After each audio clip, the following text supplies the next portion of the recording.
Awesome people, inspiring stories, the Living the Dream podcast. Welcome back to the Living the Dream podcast. I'm your host, Matt Scoletti, and I have a badass entrepreneur with me today. Coming in from Utah at the moment, Jeff Fenster is a serial entrepreneur who's been recognized nationally for his business creations in a variety of areas.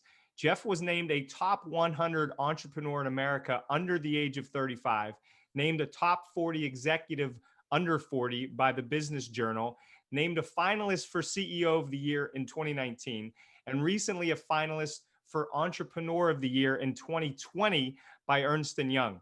Combining his two biggest passions, entrepreneurship and healthy living, Jeff created the foundation Everbowl, which has been built on his personal philosophy of making friends and having fun.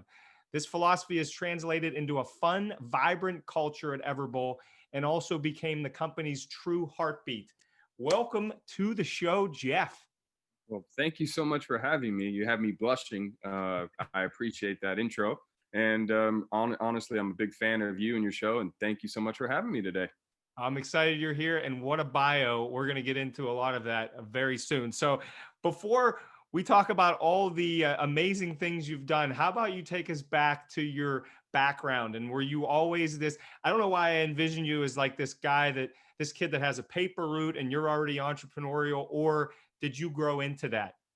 Yeah, I actually didn't even say the word entrepreneur until probably 2009. When I was growing up, entrepreneurship wasn't sexy. It wasn't a buzzword. It wasn't a thing. It wasn't a dream of mine. I interned a lot and spent a lot of my high school age years learning instead of earning, which enabled me to build relationships with a lot of inspiring, incredible people, and it opened a lot of opportunities for me. And my longest mentor, I've had a mentor for since I was about 5 years old, David Meltzer. He helped drive me to realize that since my biggest passion growing up was sports and I wasn't good enough to be a professional athlete, the way I was going to stay connected was I was going to be a sports agent. And he was the CEO of Lee Steinberg Sports Agency and told me go to law school and come work with me. So I did. I went to law school and had a job lined up and was going to be a sports agent, the next Jerry Maguire. And that was what I thought I was going to do. And my third year of law school, I got engaged and had a daughter, and ultimately my life plans changed. I no longer really wanted to travel around and help professional athletes or be their errand boy, if you will. I really wanted to help raise my daughter and be a part of my family and do more of the domestic stuff. And so I graduated law school with no idea what the hell I was going to do. And I had six figures in law school loans and no real plan. And so a friend of mine was working at a company, ADP, the payroll company, and told me, come get a sales job. You're great at sales. So I did. And fortunately, I didn't realize it then, but the philosophy of using relationship capital and making friends and having fun is how I sold payroll. And I was extremely successful. And I grew to be the number one sales rep in the country my first 6 months, and built a big ego and got a big head and thought I was the greatest thing since sliced bread. And I had earned a $17,000 bonus that my employer owed me, but didn't want to give me till the end of the fiscal year. And that was June 30th. I'd get it in the middle of July, and it was January. And I had just bought a house with my fiance in San Diego, and we had just moved in and we were engaged and had a wedding date planned. And I went to my boss and said, listen, I need the $17,000 so I can pay for my wedding and my new home that I just spent all my money in. And, I was definitely poor even though I was making good money, I was poor because of all of the expenses. Mm-hmm. And my boss told me I had to wait until the end of the fiscal year. It was an annual goal. And so I'd get it in 6 months. And at that moment, my whole world changed. I felt like I was in a prison, and I fought them. And in the heat of the negotiation, I threatened to quit if they didn't give it to me. And they called my bluff and said, listen, you can quit, but we're not giving it to you. And so I went home that night and sat down with my fiance and said, listen, I want to quit. And I want to sell our house. I want to move in with my mom and dad and you and our daughter and start a payroll company, because I know I can sell a lot of this stuff. And I had no idea about how to start a company. I never thought about it, but I just knew I couldn't be shackled to the man, so to speak. And I couldn't have this, I'm trading X number of months to get paid thing. Like, I'm a results minded individual. And If I give the result, give me my money. If I don't give me the money. It's simple. It's binary. It's easy for me to comprehend and understand, and it allows me to stay focused on my goals. But when it's like, well, I got to wait 6 months anyway. Well, if you take me back to school, I'm going to procrastinate and crash. Try to crash study the night before the test. And so she was supportive, and I went in the very next day, threatened to quit, and started my own payroll company. We sold the house, moved in with my mom and dad, and I became an entrepreneur in 2007. But I didn't realize I was an entrepreneur. I just was starting my own payroll company, and that's what I was just going to do. What a story. Oh my. So you start this payroll, and I could dissect so much of what you just said. There were so many big takeaways in there. And I love how you said learning before earning. And actually, let's start there. What advice, because there are some younger listeners, do you have any advice for someone who maybe they're at the tail end of college, or maybe they've already graduated? And I love how you said that. Would you suggest that to individuals who maybe they don't really know what they want to do, but do you stand true to learning before earning for the younger, for anybody, but especially people coming out of college? Always. It's the number one success hack that's not used. I get hit up a lot now from college and high school kids that ask me for jobs, because we obviously employ a lot of them, and we don't always have jobs. But I can promise you, if you want to come and learn and you want to invest your time with us and just be around and help, but we don't have to spend resources as by way of capital, it's just going to be investment of time. Most of the time you're going to get yeses, right? And you hear these stories about, oh, this person started in the mailroom at this company and grew. And if you really want to build your relationships and get access to the people that are where you want to be, one secret way to do that is intern for them, learn, offer your time. You're paying to get that, right? You're elevating. So you can get paid minimum wage, 20 bucks an hour, 15 bucks an hour, whatever it's going to be. That's not life changing, right? And you're only going to get that job if there's a job available. And you're also going to be an employee, which means the expectations are different. But when I have someone who's with me for free and they just want to learn and be around and get exposed to the world that I'm in, well, now I feel committed to actually help them do that, right? And so I'm not paying them money, but I'm investing in them. And I use that technique all growing up. And luckily I had some older friends that became my mentors, like Dave Meltzer. He's 12 years older than me, or 14 years older than me. And our moms were best friends. So he used to watch me play Little League and then inspired and taught me this. But I interned for him across all of his companies for the better part of 15 years. And I didn't get paid a dime, but I got access to relationships that I use and today that are both helpful and inspiring and amazing people. I got knowledge that I use today by watching how business was done, and I was exposed to it. Instead of thinking like an employee, I got to think like an executive because I had access. So, learning instead of earning is a tactic that if you just listen, if you have to pay your bills, you have to pay your bills. We all understand that. But high school, college, young adults where you maybe you're living at home or you don't need much and you have a job that's covering your bills and you can invest a few hours, reach out to those people and say, I want to learn. I don't need to get paid. How can I just be around? How can I get access to this information? Because who you know in this world is so much more valuable than what you know. And people don't realize that. Like, I don't know how to do a lot of things that I do because I surround myself with amazing people who do those things. And the reason I surround myself is because I have those relationships. And I'm going to do a little self plug, but it doesn't cost you any money. I just came out with a course on LinkedIn. I'm a LinkedIn learning instructor, and 2 courses. One of them is on relationship capital. It's about 36 minutes of micro chapters, like 1.5 to 2 minutes long. I recommend to anyone who's listening, go to LinkedIn and download the course. If you're a LinkedIn premium member, it's free. If you're not, hit me up and I'll send it to you for free so you don't have to pay. Because I'm not trying to get your money. I want you to truly gain these skills. And these are the things that I've used over the course of my career, and it's really served me. And if you can apply them, I think you'll gain some serious value.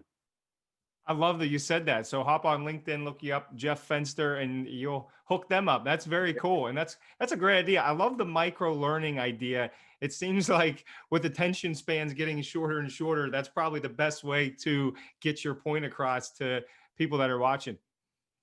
Yeah, I mean, we live in an Instagram world now. So if it's less than a minute and a half, you're good.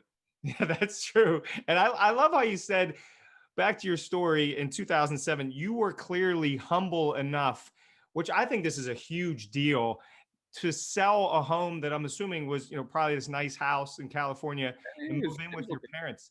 I mean, we had just bought it. It was my first house, which makes it was a castle to me. It's probably not a castle now or to most people. It was a starter home, but I was 24 years old and I bought a house and I had a fiance and a daughter. So for me, it was like, this was a castle, you know. Yeah. I went from an apartment where I was the year before to a house. And so it was great, and that's the part that no one likes to hear, right? It's everyone watches success at the end. You see all the successful moments for people, but you don't see what goes into it. And there's no success without that sacrifice, work, and grind. And the sacrifice part, it's people say, oh, I can't do it because I have a kid or I have a mortgage. Well, I had all those things too. I had a support group. Fortunately, my parents allowed me. Trust me, they didn't want me to. They tried talking me out of this.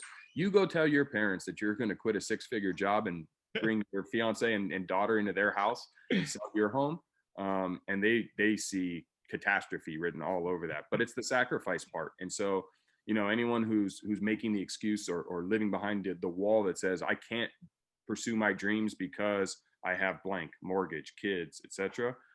It's a question of why not? You can. You just have to reevaluate how you're living your life and make the decision that that house and your pride and your ego isn't worth more than your happiness or your goal or your dream. And that's a personal decision. And so that's the one. And it's very easy to see what someone decides.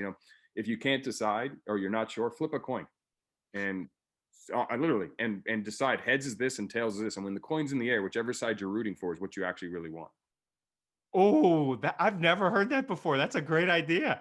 Yeah, it works. I love that. Got to make sure we put that somewhere because that's a really good advice. So, speaking of advice, and I think you kind of alluded to this, Jeff, but what about the person? And I'm sure there's some individuals in this camp too who do not like their job. How do you know the the answer? And maybe it is flipping the coin of which one you root for. How do you know? Okay, I got to just start my own business, or this just isn't the right job for me. I'm just going to go to a different job. Yeah, I think this is the byproduct now of the sexiness of entrepreneurship and how everyone is now it's getting glorified at this time. So the extremes have gone the other way. I mean, when I started, entrepreneurship was not a thing, and it was business owner, and 9 out of 10 businesses fail, and it's not meant for most people. Go get a job and work your life and retire. And now it's like everyone should be an entrepreneur. The truth is, not everyone should be an entrepreneur. Everyone should be an entrepreneurial. Everyone should have an entrepreneurial mindset, but understand what kind of a human being you are. Because I'm a serial entrepreneur, which means I start companies from scratch. I'm not someone you hire to come into your company because you're doing, 7 figures and you want to take it to 8 or 9 or 10 figures. I'm not the person for that. There's individuals that are entrepreneurial minded that aren't going to start their own company, but join startups, right? I have a team of people around me that are amazing. And, I'll pinpoint my COO, Eric, he is one of the most brilliant human beings I know. And he's got talents beyond talents, but he's not a guy who's going to start his own company because there's components to that job that he would just hate. He would despise it. So he would ultimately not be as successful because he's the founder of his own company. But you bring him in and with someone else, a visionary or someone who does start their own, and he's like, I mean, he's the horsepower in the car, right? He might not be the body that you see driving down the street, but he's a lot of that engine that makes that all happen. And that goes for a lot of different individuals, right? And it's understanding who you are, and if you can look at if you understand that being starting your own company requires so much sacrifice and also requires the ability to problem solve without anything, attract and bring the right pieces together and play chess and be the general manager and also be willing to be not the most popular person on the team. That's okay. And you're good at raising capital. You have a big relationship network and you can get the exposure and create the buzz, then that's the role. But if you're like, listen, I want to be part of that environment. I don't have the right idea, but I hate my job. Well, then go join a startup. Go be employee number 2, 3, 4, 5, 6, 12, 13, 23, whatever, right? Because you still get to be an entrepreneur and apply those same metrics because there aren't processes already defined and built. Everyone on our team has been an entrepreneur at Everbowl, right? Our chief development officer, Brian, he built out Everbowl University, our entire training department, and from scratch. So he got to be an entrepreneur inside of this incubated brand, this system, right? It's part of that process. That's what happens, And so when you think about the word entrepreneur, it doesn't always mean you're the person who starts the company or you're the CEO. that's a job. The CEO is a job. Like it's just the job at the company. The founder is the person who decided I'm going to start this company and invests all that resources up front or whatever it's going to be, or had the idea, and that's cool. Obviously there's a little bit of a desire to want to be that person until you are that person, and then you kind of always wish you could be the other person. I think the grass is one of those things. The grass is always greener. um, but if you are sitting in a dead end job or a job you hate, and you don't have a vision to start your own company, or you can't figure it out, or you're scared, or you just don't understand, pick a new job. I mean, you're not landlocked. When I started my own payroll company and I was at ADP, my fallback plan was Paychex. I'm like, well, I knew I could sell this stuff. Paychex is the Pepsi to their Coca-Cola. So I'm sure if I walk in and say, hey, I was the number one sales rep at ADP. I started my own company. I failed because I don't know anything about business. And here I am, and I'm going to be your best salesperson. Will you hire me? They would hire me. Right. So like the point of not jumping to do your own thing because of a job you hate, I don't understand that. So I would challenge you to stop thinking that way. That's such a great, there's so many great takeaways in that answer. I mean, it's not like if you don't like your job, the only other option is quit and start my own business. I love how you went into the options that everybody has. And it does seem like it's a complete self-awareness game. I'm glad you went down that road too, because I totally agree with you. So regarding, you're talking about the payroll company, you go in 2007. Can you walk us through, just so everyone understands a little more about your journey, Jeff, from '07 payroll company to now in Everbowl? How did that journey flow through and come about? There's no linear line. I'll be very quick just because it's the back stuff. But no, we started iChecks out of my mom's kitchen. I had a buddy who was with ADP. I convinced him to quit and join me, and we did it together. And we raised private equity capital in 2009, and then sold the company at the beginning of 2012 to a company in Florida. While I was there, though, and again, this is all polished now, so this wasn't like on the forefront of my mind back then, but using the power of making friends and having fun. And the way I've always sold is I made friends with my customers and my clients. I'd go to them and I'd ask them, what was the problems? What are they dealing with? What issues can I help them with? And the number one issue when I started my payroll company was we were at the height of a recession. I started the company and then the recession started. Yeah. And so I sold paychecks, which means if you have a lot of employees, I made a lot of money. If you didn't, I didn't. So the number one pain point for my clients was recruiting, because there was such a massive pool of unemployment. Not a lot of people were, there was too many people unemployed. It was really hard to decide who to hire. And then people who had jobs weren't leaving their job just out of fear because the world was in a recession. So I started a recruiting agency to on the side to help my clients, and it was only for my clients. And it was like, look, I'll be the recruiting arm, and that'll help feed into iChecks, which is more checks. If I help you hire 3 more people, you need 3 more paychecks. I make more money. It worked out. So I started this recruiting company, and that at that point I realized that I like starting companies more than I like optimizing companies. And I like the problem solving, going from zero and figuring it out and getting all the initial foundational connections together and bringing the right people together. So I got a guy to become my CEO of that company. And then I sold that in 2012. And then my youngest daughter was born at the end of 2011, and wasn't around a lot traveling. So I figured I wanted to work from a computer, and was like, hey, you know what? I want to do that because then I can stay home and raise my youngest. And I didn't know anything about a computer. I barely know how to use one.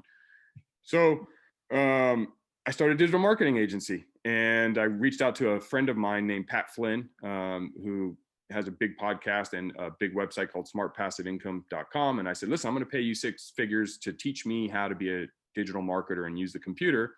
And he's like, Jeff, I love you, man. I'm your buddy, but the name of my business is Smart Passive Income, and that ain't passive. And so I'm not going to do it.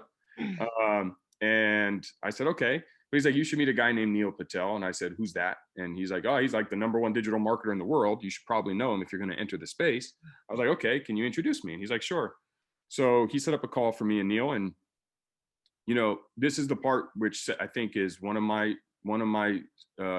differentiators is, and I would recommend everyone think about these things before they do them, is you get the opportunity, don't just rush into it. Like, think about how you can stand out and be different. So I knew I had this call with Neil. I wanted to partner with him. He doesn't know me from a hole in the wall. And I figured everybody wants to partner with him. So how can I stand out? So what am I good at? Right? That's that self-reflection moment. So I knew I was great at sales. So I said, okay, I'm going to go sell a 6-figure contract before I even meet Neil, and I'm going to bring it to him. And so I did. So I sold a 6-figure digital marketing contract with a pretty big firm. And then when I had the call with Neil, my very first line was, hey, he was like, hey, Jeff, nice to meet you. I'm like, hey, Neil, nice to meet you. I know Pat connected us. I need your full address. I have a 6-figure check for you. He was like, what? And I was like, yeah, I have a check for you. And he's like, for what? And I'm like, I just sold our first client at 6 figures, and I'm giving you all the money because I'm going to go get a lot more business, but I need to partner with you because you're the expert on digital marketing. I have an entire team, Rolodex of people I know I can sell to. And I think together we could blow this thing up into some serious, into a serious business.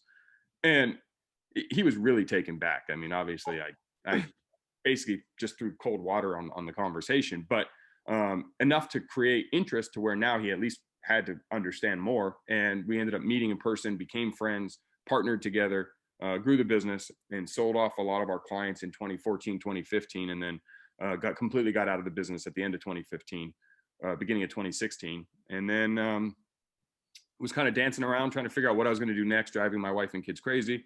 Had a few ideas, and was going to go with a couple other companies first, but then ultimately just jumped into Everbowl, being that I love the food side and it was my biggest passion. And, I don't know shit about restaurants, but I knew that I wanted to bring healthy eating to the masses. And I thought that this was a very good opportunity to build a successful business, make a lot of money, and help a lot of people at the same time. And it was one of those things where it's just like, you know what, if it doesn't work, it doesn't work. Like, it wasn't like, it's not an end all be all. I have other ideas of things I wanted to do. And so that's how we got to Everbowl. And then actually, funny story, and I'm actually out here in Utah with Eric Rossell, who does all our branding. And we actually were meeting about a different company, but I took him somewhere to eat acai bowls because I was still toying with this idea. And while he was eating it for the first time, and his diet is not acai bowls at the time, but the fact that he enjoyed it, and I got to see someone who doesn't eat healthy or doesn't eat the healthy way that I was eating, wasn't a foodie in that perspective, actually enjoy this. It was kind of like, well, that was one of the things I wanted to see if I could bring this to market. And we ended up working on this project instead. Oh, you laid that out perfectly. And for those of you listening and watching, I hope you caught all those amazing takeaways inside of Jeff's story. I'm trying to write them all down. Just ask, right? I mean, I think asking is a huge deal. And you've clearly asked, whether it's for help or to connect with somebody else. You've done that, it seems like, your whole career. And then I love the story of the digital marketing guy. You add value first before he could add value to you. I think that's a huge takeaway. And I love the quote, you are the average of the 5 people you spend the most time with. And it seems like you take that one to heart big time. So and I'll only add, just because I don't want anyone to think it's only roses and sunshine. I had some failures along the way. And I'll just give you the 1-minute biggest failure I had. yeah. I've had companies that worked, but I started a company in 2012 called Equity Circle. The concept was to legalize equity-based crowdfunding. This was before Kickstarter and GoFundMe and all that. Like, the idea was, how does entrepreneurs get access to capital? This was before the Jobs Act became legal. And so I had a platform. I invested a lot of money. I went out and got a lot of signatures on change.org. We got hundreds of thousands of signatures from people who wanted to legalize equity-based crowdfunding. We were all excited. It passed, the Jobs Act passed, and my platform failed because I didn't spend enough time on it. I spent more time on the cause and not enough time on my mousetrap, if you will, or the business. And I lost 6 figures of my own money, and it was a failure. So I just wanted to make sure, like, I know I only gave you the good stuff, but that's just not a truism. And I don't want anyone thinking it's that easy or that there isn't downs. There is, but you pick yourself up and you keep going, right? So that failed. And then I started a digital marketing company. I first tried that prior to the digital marketing, which is why I think people around me were like, you don't know how to use a computer. And they were right. And the same thing with a restaurant. When I started Everbowl, I'll tell you, my dad, who's a contrarian, and he's the glass is always half empty. His first words to me were 9 out of 10 restaurants fail. And my mom said, you don't know how to cook. And my wife, just because she had to jump on, decided to say, all I do in the kitchen is eat and make a mess.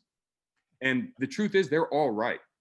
But if you isolate 9 out of 10 restaurants fail, let's use that. It's an accurate statement, except 10 out of 10 restaurants are started by people with restaurant experience, which means I'm going to go get experience in the restaurant space to then have a 90% failure rate. What's the point, right? I'd rather come in and this is something that I truly believe. I think experience is the most overrated prerequisite to starting a company, period. You don't get experience doesn't I mean, yes, there's things that experience gives you, but then it just makes you look at that industry through the eyes of everyone else in that industry. When we started Everbowl, and even to this day on our executive team, none of us have restaurant experience. Do we have restaurant advisors? Yes. Do I have restaurant investors? Yes. Do I ask for help when I need it? Absolutely. But we approach everything with a different perspective. It is the business principles that are the same regardless of industry is how I've been able to jump from industry to industry and be successful. And if you apply them, the experience side can be a benefit, but it can be a negative just the same. And so that's kind of where I enjoy starting all these companies in different industries, because I get to problem solve and come in and disrupt and do things differently, which they don't all work, but that's okay, right? Like, you don't need to be sitting there waiting to say, oh, I need 3 more years experience before I go and do my own thing. It's just bullshit. Like, go do your own thing. And if it doesn't work, someone will hire you.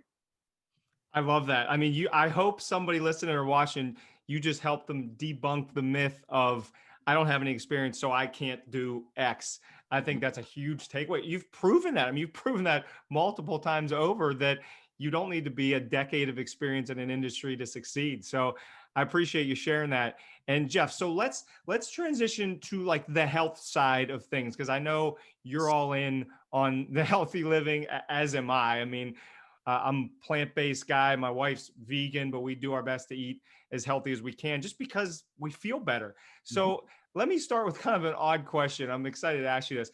Help us, and I think you just made a good point with the acai bowl. Help us, another myth that quote unquote healthy living, there's no taste or it doesn't taste good. Can you give us a little, help us with that myth that's out there?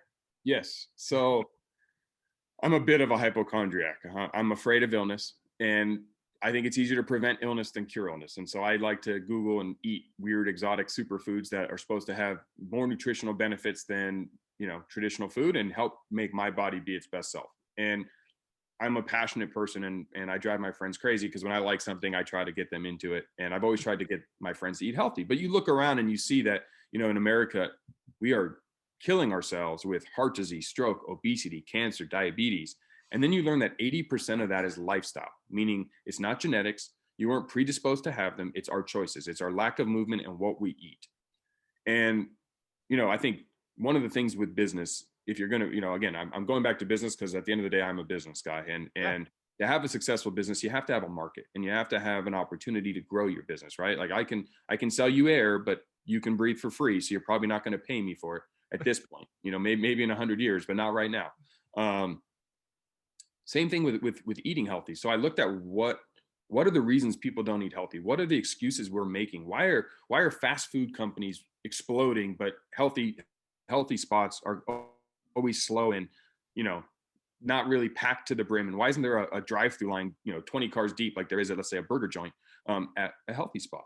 And it's 4 excuses that I've kind of buckled them all in, and you just hit one of them. And it's either we think it doesn't taste good to eat healthy, it doesn't fill us up and leave us satisfied, it costs too much money, or you just can't get it. And the taste thing, well, the taste thing is because obviously smarter business people in laboratories have created tastes that are more powerful and stronger than what nature already gave us, right? Like at Everbowl, we call it nature's candy. We call our superfoods nature's candy. It is like, and the candy industry has proven this, because if you look at the candy industry, from chocolate bars to sweet candy, it's all bright colored like fruit. It all mirrors fruit. A Butterfinger is bright yellow packaging. A Crunch Bar is bright blue. M&Ms are rainbow. There's a reason for it. We're predisposed to chase the colors of fruit. And because they've made them sweeter, and because they've added more addictive principles to it, we now like it better than the taste of fruit. But any toddler, and I was just talking about this last night, a piece of content I've always wanted to create, that you take a little kid who's yet to be programmed by society, and you put a bowl of fresh fruit or just a bunch of chocolate, they're going to always go to the fresh fruit until they learn that chocolate tastes sweeter and is man-made. And so, we have to understand that we have to find things that taste good to be our best self. And so Everbowl's goal was to provide these superfoods and this eclectic menu of exotic fruits that together taste amazing. And our goal is to introduce them to you. And once you taste them, we're confident you're going to say, you know what, this tastes pretty good and it's good for me. And then you're going to start introducing that into your lifestyle. One day, it might be once this month, it might be twice the next month, until eventually you might become a diehard health nut, and that's okay. But we don't require you to be that. And I'm not that. I'm guilty. Halloween's coming, and I will probably eat some M&Ms because I like M&Ms. I get asked, you must never eat bad. No, I eat bad too. I have bad days, but more often than not, I make good choices, and that's what it's about. It's not an all or nothing game. And I think too often people who are struggling to find ways to eat healthier and to take control of their health and wellness, they feel like if they can't fully commit, they shouldn't do it at all. And it's not binary like that. It is not a 0 or 100. There's a scale, and it's like, I one of my very, very, very good friends. He's very out of shape.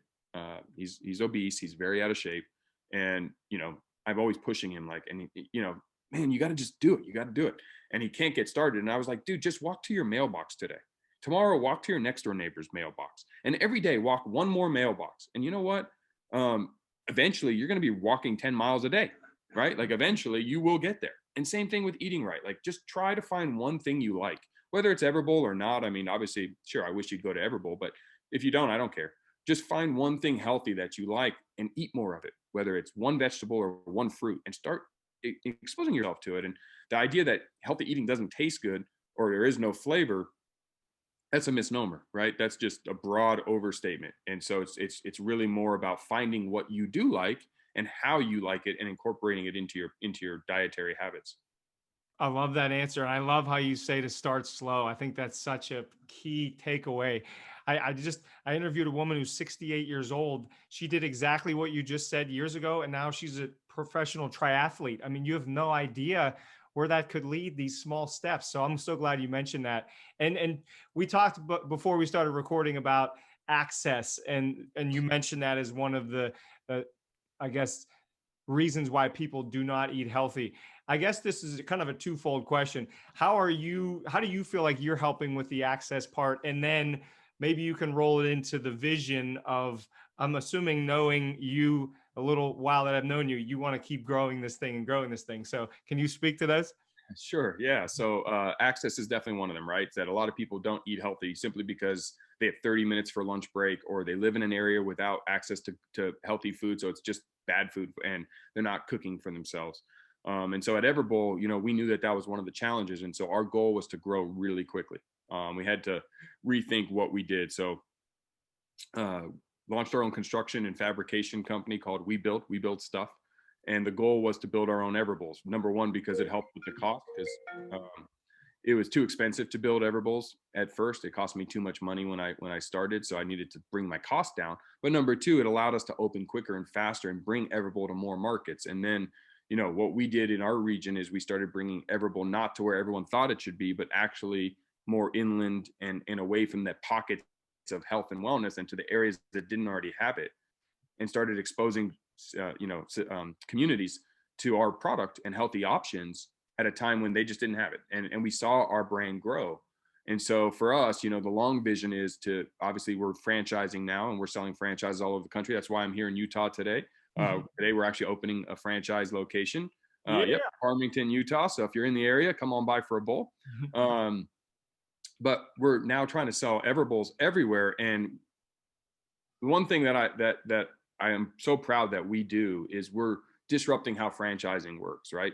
So at Everbowl, we offer the cheapest entry point for franchise in our industry, and it's a done for you service. And why I'm stressing this is I'm not selling you. I'm sharing that because we vertically integrated the components, from how we source our ingredients to how we build our stores to our messaging and our branding, and everything is complete.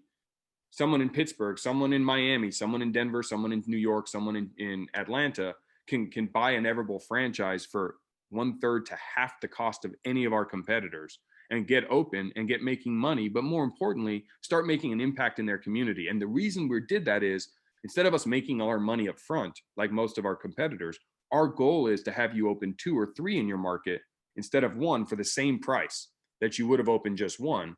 And now you've made healthy eating more accessible. You're building your tribe in your region. You're getting champions in your region. You're getting to amortize the cost. And then from the business side, there's all the benefits of owning more than one. But most importantly, Everbowl is becoming a brand that's going to be everywhere. And yes, there's a self-fulfilling prophecy for us as the corporate side, but also in your side, if you're the franchisee in your region and Everbowls are popping up everywhere, that idea of FOMO starts to come in, and someone tries it one area and then it goes somewhere else, and all of a sudden you get this buzz, and this buzz is around health.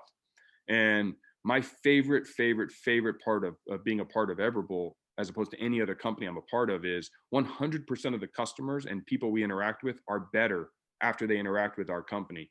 The food is good for you. Hmm. So it's not like digital marketing where, yeah, I can make you more money, but I'm not making a social impact. Or payroll, I'm giving paychecks, which means, yes, you get paid, but really anyone can do that job. No, there's no one who leaves worse. You know, no one. It's like you eat this and your body's thanking you. You're going to feel good. You're going to look good. You're going to be your best self. And we get to be a part of that. And, at this point in my life, I care a little bit more about that than the other part. And so uh, I'm excited to be on this journey with incredible people and help bring this brand everywhere. And that's our goal. And that's what we're trying to do from an access perspective and solve that problem to where no longer we're just making it easier for people to make the right choice. Because I'm not going to force feed it to you, but the excuses you make or the walls and barriers that stand in front of you, our goal is to just make those a little smaller. Make it a little bit easier for you to make that right choice. And if you don't make it today, maybe you'll make it tomorrow. And once you do, you're gonna be like, you know what, that's pretty good. Let me do that a little bit more often. And so, we really try to give you more product bang for your buck as far as value. We give you unlimited toppings of your choice, and you get to pick your own ingredients from our eclectic version, and we don't nickel and dime you for them. So you get to make it your way and make sure you like it, and not find out that what was supposed to be an $8 or $9 item is now a $14 item with all the add-ons. And if you're not a business individual, but you want to maybe start your own business, we're kind of got an incubator for you where you get the power of our team and you get all of that stuff done for you, from how to order and how to do it all. So it's kind of like a baby step into it, and it's affordable. And then the last thing we launched is financing. We started financing some of our franchisees who can't have access to capital, all the capital, because we believe in what we're doing so much and your success that we're going to help you get open. I love it. I mean, you can just tell the passion that Jeff has for this on all aspects. I mean, not the business side, yes, but also the mission and what you guys are doing. It's just so obvious to me that you're all in on this idea, and it seems like it is relatively easy. No, I don't want to say easy, but simple if somebody wants to get started. And who knows, I might be opening 12 Everbowls in Pittsburgh. We don't know what's going to happen. I'm only going to say this once, Matt, but go Steelers. This is recording, so I can keep playing on the loop over and over again. All right. I want to respect your time, but let's do one more question, then we'll roll into this final five here. Actually, let me ask you this, because I think this is a newer thing. The Super Fuel Coffee. That's a newer thing? I did my research. I told you. Good. Yes. So Super Fuel Coffee is, besides superfood bowls, my favorite product to consume is coffee. I love coffee, and coffee's good for you. And the idea here is we import our own acai, and superfoods are so important in getting antioxidants and the health benefits. And right now you can't get Everbowl in Pittsburgh, and maybe you don't have access to superfoods. So how can we help still? We came out with Super Fuel Coffee, the world's first acai infused coffee line. And the idea is we loaded them up with 3 flavors loaded with different superfoods. And our unique selling proposition or our statement is, you drink coffee every day, you don't always eat superfoods, so drink superfoods with your coffee and get access to those antioxidants and start to be your best self. We price it very affordable. It's available on Amazon, so please go to Amazon and check it out. And if you like it, give us a review. And if you don't, also give us a review so we can get better. The goal there is just start making better choices, incremental. One of our core values at Everbowl is Kaizen, to get 1% better every day. And if you can just get 1% better with your health and start making just little micro adjustments to be better, you'll get there. And don't beat yourself up if you make mistakes. And Super Fuel Coffee is our way to connect with more people in more markets that we don't have stores in. I'm so glad you said that. And now it's available to anybody across the whole country or world, I guess. If you got access to Amazon, you got access to Super Fuel Coffee.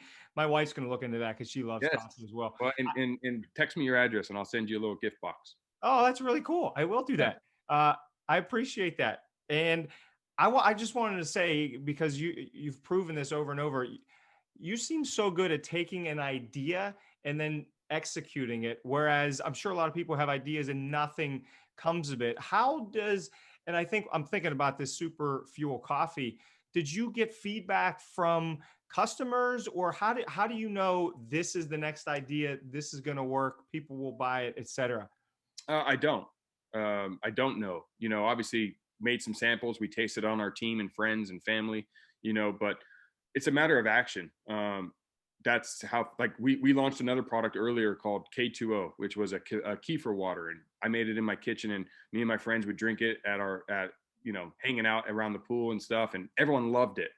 And then we tried to scale it and launch in the stores, and no one bought it, so it failed. But I'm not sitting here talking about that product. I just picked up and moved on to the next one. I mean, it's like once we become adults, we forget how to learn. If you look at a kid, and I think we can learn. You can get so much value just watching children, because children make friends with everybody. They don't have predisposed, barriers in their head.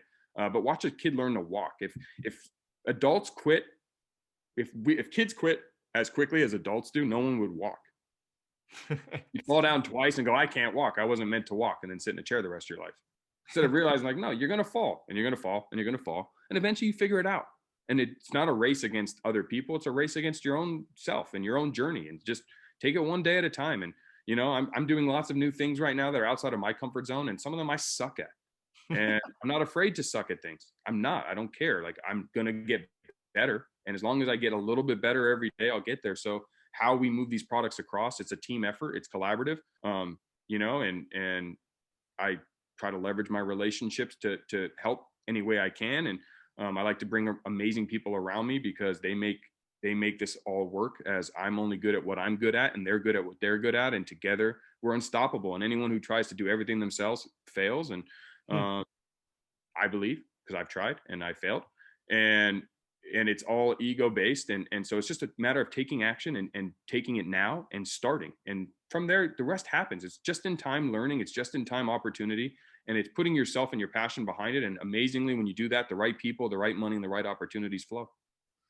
I love that. And I appreciate you being open and sharing some of the huge successes, but also some of the smaller failures as well, because you keep plowing forward and plowing forward. And I love to see that. And I want to mention, we talked about this before we started recording, but I want to make sure everybody hears this. Jeff, as we spoke before we recorded, kept saying, when I asked him about Everbowl, we. And I wanted to bring that up because he's not saying I, even though he is the CEO, he continues to say we. And even he gets some of these big time awards, it's always we. And I want to acknowledge you for that, because you just make it seem like such a team, which it is. And I think that shows you're such a humble leader. So I respect it. In some ways, yeah. I mean, obviously, we are a team, and I can promise you Everbowl would not be where it is today if it was just me. I have had a lot of good ideas, but I've had a lot of shitty ideas. And some of the best ideas in our company have come from team members and partners and outsiders that just throw ideas. And it's just a matter of surrounding yourself with amazing people. I like to be the dumbest guy in the room, and surround myself with smarter people in all areas. And the areas that I have to lead, I lead. And to me, it's about aligning yourself with like-minded individuals. And for me, it's results based. And I am so proud of the team we have, and I'm so proud of being with all the incredible. I mean, our first franchisee was actually our first employee. It's this kid Ben, and I hired Ben when he was 19, and he was shy and couldn't look people in the face. And it was a struggle to get him to break free the first couple months, but then he did. And now he's one of the most charismatic individuals, incredible human, leads like no other, leads by example and commits himself. And then he ended up becoming our first franchisee, and we financed him to help him get open. And so, that goes to show, he's been instrumental in helping us, because as our first franchisee, we're learning from him, and, I think like what you said, it's usually the people behind the face, and the face is only the face because, again, I'm the CEO and that's my job, and obviously I'm, as the founder, I have the most passion for what the cause was, because I started it. So naturally, I do what I do, but truthfully, any award we get or I get is a reflection of our team. And it's important for everyone to understand that. And, obviously, it's not the best individuals that win. It's a famous sports saying, it's the best team. And if you look at all the dynasties and all the teams, sure, sometimes they have the best players, and I think we do. I'd put my team up against anybody's. However, we are one, and I think our different skill sets complement each other, and our weaknesses are filled by each other. And so that's what has allowed us to scale and grow so quickly. Well said, my friend. That is, and it just sounds so obvious to me that you are such a great team. I appreciate you opening up. I do this thing at the end of every interview called the Final Five. So I ask you 5 rapid fire questions, and you got to go open up another store. So I don't want to keep you back over here. But where can people connect with you, Jeff, before I do the Final Five? Where are you most active? We heard LinkedIn. If you want to give that again, fine, or wherever you think people can go. Instagram at Fenster Jeff, last name, first name. You can email me, connect@jefffenster.com if you have any questions, or if I can be of service to anybody. Don't be shy. Otherwise, like Facebook or LinkedIn, hit me up. And as I mentioned, I have a couple of courses on LinkedIn. If you want access for free, just hit me up and I'll send them to you for free. So don't click the buy button. Just hit me up. Very cool. I appreciate you doing that for the listeners and viewers. That's pretty awesome. Yeah, of course. All right, here we go. Final 5. He has no idea what's coming, and I'm kind of excited. All right. Wait, let me put my hat backwards for this. Oh, now he's getting serious. There we go. All right, here we go. Final 5. How do you want to be remembered, Jeff? Relentless. Ooh, that's a good word. It's a really good word. We didn't even get to, real quick, just because you turn the hat around and we can see it. Unevolved. Just give us the mission behind that. Unevolved is the true why behind Everbowl. It was the single word that we came up with that basically exemplified what we wanted to stand for, and it's to live an unevolved lifestyle. It simply means move your body and eat stuff that's been around forever. Everbowl is made from stuff that's been around forever, and the concept there is take control of your health. Technology has allowed us to over-evolve in so many ways, in positive ways, but it's bad for health. We don't have to move our bodies anymore, and we don't have to eat real food. So simply move your body and eat real food, unevolved. That's the lifestyle. That's the mission statement and the why behind Everbowl. And Everbowl is on team unevolved. So if you walk in our stores, our employees' shirts say unevolve on the front and Everbowl on the back, because we're just one player on that team. If you go to one of our competitors, that's fine, but take control of your health and be your best self. I love it. Unevolve. That's so good. And I also love that he turned his hat around, because I told him before we started recording that I was going to ask him about it, and then I blew it. So maybe that was Jeff's way of saying, hey, don't forget to ask me about Unevolve. It's all about seeding social cues, Absolutely. I got the hint. Don't worry. Okay. Second one is, what are you most thankful for? My family. Love it. Here's my favorite question, Jeff. If I see Jeff Fenster at a wedding reception and he's dancing, what's his best dance move? Ooh, well, 2 things. One, I must be somehow I don't drink very often, but I must be drunk because I don't dance. So if I'm dancing, I'm probably just doing like just the basic from Hitch. I'm living here. They're very conservative. They're very conservative. I love it. I know exactly. I don't know how to dance. Well, you know business, so you know your strengths and you play in that area. All right. What's the biggest obstacle you've overcome? In life or business, or you pick whichever one you want to choose. Biggest obstacle. I think it would be that's a great question. Shit, I have a lot of them. You've overcome a lot too. I know that. Well, I would say the biggest obstacle for me has been probably loneliness. Oh, good. Yeah, and you've overcome that. Yeah, I mean, it's very different. I've overcome it by surrounding myself with amazing people, and like I said, or both family, friends, business, like in all walks. But not always feeling like you fit in has been something that's challenged me growing up. Well, I'm glad to challenge it. I'm glad you took the challenge and overcame it. That's a great response. Okay, last one. Who is your hero? Ooh, I have lots, but I'm going to give it to the late, great Kobe Bryant right now. Oh, wow. Yeah, he passed away this year, but his ethos, forget basketball. I don't play. I'm 5'9", so I'm not the greatest basketball player. Me too. But just, this understanding that what he did and how he maximized his potential and basically got every drop of juice out of his out of his fruit of life while he was alive, from being the greatest basketball player to winning an Oscar, to just maximizing. If you're going to do something, doing it your best and being your best, and not settling and satisfying for 95% of your best or 70% of your best. But like when you put your name on something, that you put your name on it and recognize that this is the best I can do, and live with the outcome.